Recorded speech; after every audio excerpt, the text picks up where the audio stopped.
आज कलरकों को धरने पर बैठे हुए 21वां दिन है, लेकिन 21वें दिन भी सरकार के साथ में उनकी कोई बातचीत नहीं हुई। नमस्कार जी। नमस्कार सर।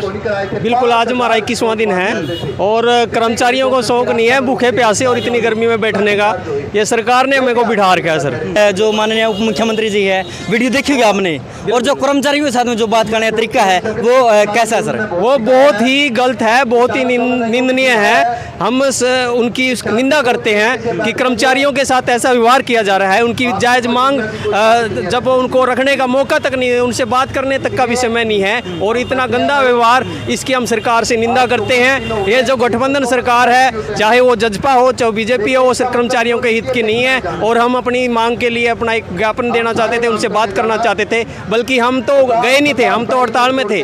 उनके ही किसी नेता ने हमें आश्वासन दिया था कि आपको डिप्टी सीएम से मिलवाया जाएगा, और ना हमें डिप्टी सीएम से मिलवाया गया और हमारे साथ अभद्र व्यवहार किया गया। इसके लिए कर्मचारियों में बहुत ज़्यादा रोष है। हमने जेजेपी, बीजेपी और यहाँ तक दूषण चौटाला के कर्मचारियों ने मुर्दाबाद के नारे लगाए हैं। तो सर, आज आपको 21वां दिन है सर। इन 21 दिनों में क्या क्या जो समस्याएं आपके बीच में आई हैं, और कितनी बार आप यहाँ पे जो विधायक हैं वहाँ से मिले हैं, और जो हमारे जो मुख्यमंत्री है उनसे बातचीत हुई है? अभी तक कोई हल निकला है, नहीं निकला है?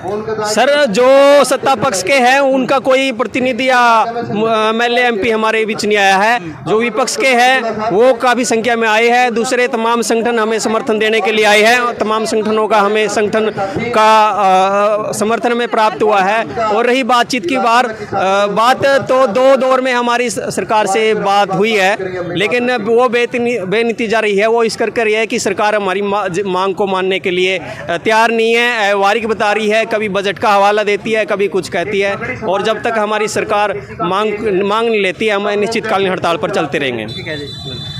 2 दिन पहले भी जी हमारे जो सीएम है जी यहाँ भी हिसार में आए थे, उस दिन आपकी कोई वार्तालाप हुई सीएम के साथ में? नहीं सर, हमारी सीएम साहब से कोई वार्तालाप नहीं हुई। वो DJU में अपने चुनाव प्रचार के लिए आए थे और वहीं से अपना चुनाव प्रचार करके चले गए। ये कुछ किसान भाई उनको सिर्फ ज्ञापन ही देने का काम करे थे, इनको भी यही रोक लिया गया।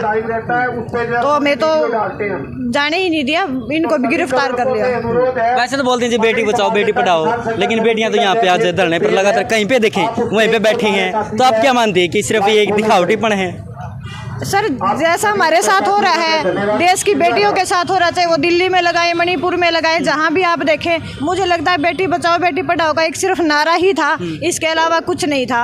हम इतने 21 दिन से यहाँ बैठे हैं, किसी भी सत्ता पक्ष के किसी नेता ने हमें आके ये नहीं कहा कि हम आपकी मांगों का समर्थन करते हैं, आप यहाँ से उठिए, हम चलो आपकी बात कराते हैं। जब हम बात करने के लिए सरकार से जाते हैं तो सरकार कहते हैं कि आपका 35-400 का आगे ही नहीं बनता। तो हम सरकार से पूछते हैं कि हमारा क्यों नहीं बनता? जब हम इतना काम करते हैं, आप इतने पोर्टल लेके आए, हम उनको चलाते हो, तो हमारा क्यों नहीं बनता? और फिर आप या इन तथ्यों को जो हमने तथ्य दिए हैं उनका आप नकार के दिखाइए कि आपका इसलिए आपको 35-400 नहीं बनता। सरकार आगे आपकी बात मानेगी? 21वां दिन तो आज हो गया आपने जी। सर देखिए, सरकार को हमारी बात माननी पड़ेगी। हम काम इतना करते हैं और जब सरकार को ये बात हमारी 101% माननी पड़ेगी। अगर सरकार ऐसा नहीं करती है तो हम अपना आंदोलन और तेज कर देंगे। आपको क्या लगता है जी, सरकार इतने बड़े बड़े वैसे तो वादे करती है, दावे भी करती है, लेकिन जब सत्ता में आते हैं तो कहीं ना कहीं बीजेपी सरकार की बात करें, लगभग 10 सालों से सत्ता में है, अभी 2024 चुनाव आने वाले हैं, तो आपका जो रवैया वह कैसा रहेगा अगर आपकी बातें नहीं मानती सरकार? वो सरकार को रवैया देख लिया होगा, कर्मचारियों का चाहे वो किसानों का बात करें, हर वर्ग इस सरकार से तंग है। तो रवैया तो आपको आने वाला समय बता दिया जाएगा। अगर हमारी बात नहीं मांगी तो कर्मचारी तो अपना देख रहा है सबको। और ये सरकार नहीं, तमाम सरकारें पीछे भी रही है। और ये हमारी मांग है जो अभी कोई इस नई मांग नहीं है, ये दशकों से चली आ रही है। हमारे हर सरकार में हमारा शोषण हुआ है, जो लिपिक उगार है उनका शोषण हुआ है। सर ये पूछना चाहूँगा कि कहीं ना कहीं आप धरने पर बैठे हैं, तो जो कर्मचारी है उनकी सैलरी रुकी हुई है और उनको घर चलाना बहुत मुश्किल हो रहा है, तो सर क्या कहना चाहेंगे आप? ये हमारा 5 जुलाई को शुरू हुआ था। अगर मैं पीछे की तो नहीं रुकी है। अगर आगे हमारा धरना, हम मजबूर हुए आंदोलन तेज करने के लिए, सरकार ने हमें मजबूर किया। तो आगे क्योंकि जो सैलरी बनाता है ये पोर्टल पर, वो तो यहाँ बैठा है, तो सैलरी तो रुकेगी, हमारी भी रुकेगी, अन्य वर्ग की रुकेगी। उससे और ये आंदोलन तेज होगा जिसके लिए सरकार जिम्मेवार होगी। तो सरकार ने कर्मचारियों को देखते हुए हमारी जो तमाम जनता है जो बीच में आ रही है, उनको देखते हुए हमारी मांग को जल्द जल्द से मान लेना चाहिए। और कल बुधवार को हमारे जो प्रतिनिधि मंडल है राज्य प्रधान जी और उनके साथ हमारी सरकार से बैठक है। हम आशा करते हैं कि सरकार इस बार हमारी मांग को पूरा करने का काम करेगी और हमें काम पर लौटने के लिए जाना पड़ेगा, तो हम उसके लिए तैयार हैं। ठीक है। वर्तमान में जो सरकार जो आपको वेतन देती है, आप उससे खुश नहीं है, तो आपको कहीं ना कहीं ये लगता है कि भाई हमसे जो काम वो ज़्यादा लिया जाता है? बिल्कुल सर, जो हमें वेतन दिया जा रहा है 19,900 का, और उसमें जो हमारे डिपार्टमेंट से एफडी से जो हमने मांगे हैं आरटीआई के माध्यम से, उसमें कहा गया कि क्लर्क का काम सिर्फ डायरी डिस्पैच का है। तो देखो, एक जमाने में क्लर्क डायरी डिस्पैच करता था, इसमें कोई शक नहीं है, लेकिन आज सरकार से पूछिए कि आप लोगों ने खुद ने कितने पोर्टल लॉन्च किए हैं, उन पोर्टल पे काम तो हम लोग ही करते हैं ना।